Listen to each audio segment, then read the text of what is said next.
କଲା ପରେ ଆମ ନିଜକୁ ଯିଏ ଯୋଉଠି ଆପଣ ହସ୍ପିଟାଲରେ ଆପଣ ଆକ୍ସିଡେଣ୍ଟ କେସ୍‌ରେ ଲୋକ ଦେଖି ପଳାନ୍ତି ଆମେ ଆକ୍ସିଡେଣ୍ଟ ଦେଖିଦେଲେ ଆମେ ନେଇ ହସ୍ପିଟାଲ ଛାଡ଼ିବୁ ଏମିତି କେତେ ଲୋକଙ୍କୁ ମୁଁ ନେଇ 6 ମେଡ଼ିକାଲରେ ମଧ୍ୟ ଛାଡ଼ିକିରି ଆସି ତେଣୁ ମୋ ନାଁ ବିଚିତ୍ରାନନ୍ଦ ଖୁଣ୍ଟିଆ ଉତ୍କଳମଣି ଗୋପବନ୍ଧୁ ଆଦର୍ଶ ବୃଦ୍ଧାଶ୍ରମର ପ୍ରତିଷ୍ଠାତା ମୁଁ ଏଠି ଗୋଟେ ସୋସିଆଲ ହିସାବରେ ଗୋଟେ କିଛି ଅସହାୟ ଲୋକମାନଙ୍କୁ ନେଇକିରି ସଂସ୍ଥାଟେ ଗୋଟେ ଗଢ଼ି ଉଠିଛି ଏଠି 4 ବର୍ଷ ହେଇଗଲାଣି 2021 ମସିହାରୁ ସେଇଟା ହେଉଛି ଗୋଟେ ସୋସିଆଲ କାମ ଯେହେତୁ ଆମେ କରୁ ଗଛ ଲଗାଉ କିଛି ଲୋକଙ୍କର ସୋସିଆଲ କାମରେ ହସ୍ପିଟାଲରେ ସାହାଯ୍ୟ କରୁ ବ୍ଲଡ଼ ଡୋନେସନ୍ କରୁ ଆମର ଯେତେ ବଡ଼ ବାତ୍ୟା ହେଉ ବନ୍ୟା ହେଉ ଆମର ଫାଇଲିନ୍ ହେଉ ଯାହା ଯେତେବେଳେ ଆମେ ଆସେ ଆମେ ଟିକେ ସୋସିଆଲ କାମ କରିବାକୁ ଆମର ଗୋଟେ ଇଚ୍ଛା ଅଛି ତେଣୁ ଆମେ କରୁ ତେଣୁ ଏଇସବୁ ସୋସିଆଲ କାମ କଲା ପରେ ଏଇଟା ଗୋଟେ ଆମ ମନକୁ ଆସିଲେ ଆମେ କରିଛୁ ଏକା ଅଛି ଏକା ଅଛି ହଁ ହଁ ସବୁ ଏକା କରୁଛି 20 ଜଣ ଅଛନ୍ତି ଆମେ ମିଶିକିରି ଛୋଟ ପିଲା ନାହିଁ ସେମାନେ ଆମର ରିଲେସନ୍ ଭିତରେ ଯେଉଁମାନେ ଟିକେ ଅସୁବିଧାରେ ଅଛନ୍ତି ତାଙ୍କୁ ମୁଁ ସରକାରୀ ସ୍କୁଲରେ ପାଠ ପଢ଼ାଉଛି ସେଇଟା କିଛି ଲୋକ ଆମର ଅର୍ଗାନାଇଜେସନ୍ ମାନେ ଅଛନ୍ତି କିଛି ସ୍ୱେଚ୍ଛାସେବୀ ଭାଇମାନେ ଅଛନ୍ତି ସେମାନେ ସହଯୋଗ କରୁଛନ୍ତି ସେମାନଙ୍କ ସହଯୋଗରେ ଏ ଜିନିଷଟା ଚାଲିଛି ତେଣୁ ସେମାନେ କହିଲେ ମୁଁ ବି ଜଣେ ମଉସାଙ୍କୁ ଏଇ ନେଚର ଖରାଦିନେ ଜଣେ ପୁରୀର ଲୋକ ସେ ଯାଉଥିଲେ ତାଙ୍କ ଚିହ୍ନା ପରିଚୟ କିଛି ନଥିଲା ତାଙ୍କୁ ଆଣିଥିଲି 6 ମାସରୁ ବର୍ଷେ ସେ ରହିଲେ ଏଇଠି ତାପରେ ତାଙ୍କର ସମ୍ପର୍କୀୟ କେମିତି ଜାଣିପାରିଲେ ସେ ଆସି ତାଙ୍କୁ ନେଲେ ତେଣୁ ସେ ଯେଉଁ ଜଣେ ଅସହାୟ ଲୋକଙ୍କୁ ବାଟରୁ ଆଣି ପାଇବା ଜଣକୁ ରଖିବା ତାଙ୍କୁ ପୁଣି ସେମାନେ ଆସି ପାଇନେଇଯିବେ ଏ ବି ଗୋଟେ ମୋ ପାଇଁ ଗୋଟେ ବହୁତ ଭଲ ଜିନିଷ ମୁଁ ଭାବିବି ନା ଏଇଟା ମୋ ନିଜ ଘର ତେଣୁ ନିଜ ଘରେ ଯେହେତୁ କରିଛି ଭଡ଼ା ନାହିଁ ତେଣୁ ଗୋଟେ ସୋସିଆଲ କାମ ହିସାବରେ ଚାଲିଛି ଆଉ ଖର୍ଚ୍ଚ କ'ଣ ଆଜିକାଲି ସେମିତି ଗୋଟେ ମନ୍ଦିର ଯେମିତି ହୁଏ ଭାଇ 5 ଲୋକଙ୍କର ସହଯୋଗରେ ହୁଏ ଏଇ ସେମିତି ଗୋଟେ ମନ୍ଦିର ତେଣୁ ମନ୍ଦିରକୁ 5 ଲୋକ କାହାର ଆଜି ଜନ୍ମଦିନ ହେଲା କାହାର ଇଏ ହେଲା ସମସ୍ତେ ସହଯୋଗ ଟିକେ କଲେ ଏ ଜିନିଷ ସମସ୍ତଙ୍କ ସହଯୋଗରେ ଚାଲିଛି ନା ସରକାରଙ୍କ ତରଫରୁ କିଛି ମିଳିନି ସମୟ ଆସିଲେ ପୁଣି ମିଳିପାରେ ନିଶ୍ଚିତ ଯେହେତୁ ଗୋଟେ ମୁଁ ସୋସିଆଲ କାମ କରୁଛି ମୋର ଇଚ୍ଛା ହେବ ମୁଁ କେମିତି ଆଉ କିଛି ବାପା ମାଆଙ୍କୁ ରଖିବା କିଛି ତାଙ୍କୁ ଆଣିବା ସାହାଯ୍ୟ କରିବା କି ସମସ୍ତଙ୍କୁ ଯେଉଁମାନେ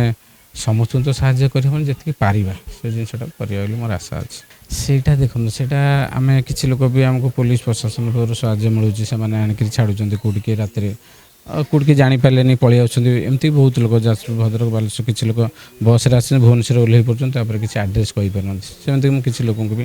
ପୋଲିସ ପ୍ରଶାସନ ତରଫରୁ ଛଡ଼ା ହେଇଛି ମୁଁ ବି ରଖିଛି ସେମାନଙ୍କୁ ସେମାନେ ପୁଣି ପଳେଇଯାନ୍ତି ତେଣୁ କିଛି ଲୋକଙ୍କୁ ଗୋଟେ ରାତି ଅଧରେ ସାହାଯ୍ୟ କରେ ଏଇଟା ଗୋଟେ ମନୋବୃତ୍ତି ତେଣୁ ସାହାଯ୍ୟ ହିସାବରେ ଏଇଟା ଗୋଟେ ଚାଲିଛି ହଁ ସେମିତି ସେ ଯେଉଁ କହୁଥିଲି ପୁରୀ ଲୋକ ସେମାନେ ଆସି ନେଇଗଲେ ସେଟା ଗୋଟେ ଲୋକ ତ ମୁଁ ରଖିପାରିଲି 6 ମାସ ସେ ପୁଣି ତାଙ୍କ ଲୋକଙ୍କୁ ପାଇପାରିଲେ ଅନ୍ୟ କେଉଁଠି ବି ଯାଇ ରହିପାରିଥାନ୍ତେ ମୋ ପାଖରେ ରହିଲେ ତେଣୁ ମୁଁ ବି ନିଜେ ଜଣେ ଲୋକକୁ ଏତେ ରଖିପାରିଲି ମୋ ନିଜକୁ ନିଜେ ଗୋଟେ ଧନ୍ୟ ମନେ କରିବା ଦରକାର ଯେ ଜଣେ ଅସହାୟ ଲୋକକୁ ଆଣି ରଖିବା 6 ମାସ ଖାଇବାକୁ ଦେବା ଭୁବନେଶ୍ୱର ଭଳିଆ ଜାଗା ତେଣୁ ନିଜକୁ ଠିକ୍ଠାକ୍ ଲାଗୁଛି ଜଣେ ସହଜ ସେଇଟା ତ ହେଉଛି ଭଲ କଥା ସେଇଟା ହେଉଛି ବଡ଼ କଥା ଯେ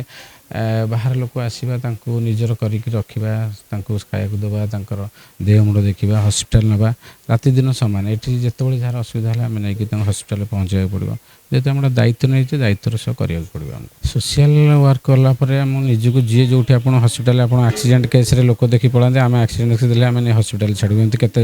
ଲୋକଙ୍କୁ ମୁଁ ନେଇ 6 ମେଡ଼ିକାଲରେ ମଧ୍ୟ ଛାଡ଼ିକିରି ଆସି ତେଣୁ ମନୋବୃତ୍ତି ଦରକାର ସାହାଯ୍ୟର ମନୋବୃତ୍ତି ଯଦି ରହିବ ମୁଁ ରାସ୍ତାରେ ଯାଉଥିବି ଗାଡ଼ିରେ ଜଣେ ଆକ୍ସିଡେଣ୍ଟ ମୁଁ ତାଙ୍କୁ ଚାହିଁଲେ ନେବି ମୁଁ ପଳେଇବି ମୋତେ କେହି ବାଧ୍ୟ କରିନାହାନ୍ତି ମୁଁ ମାନବିକତା ରହିବା ଦରକାର ଯେ ଜଣେ ଆକ୍ସିଡେଣ୍ଟ ହେଇଛି ମୁଁ ତାହେଲେ ହସ୍ପିଟାଲ ପର୍ଯ୍ୟନ୍ତ ପହଞ୍ଚିବି ଇଏ ହେଉଛି ମଣିଷର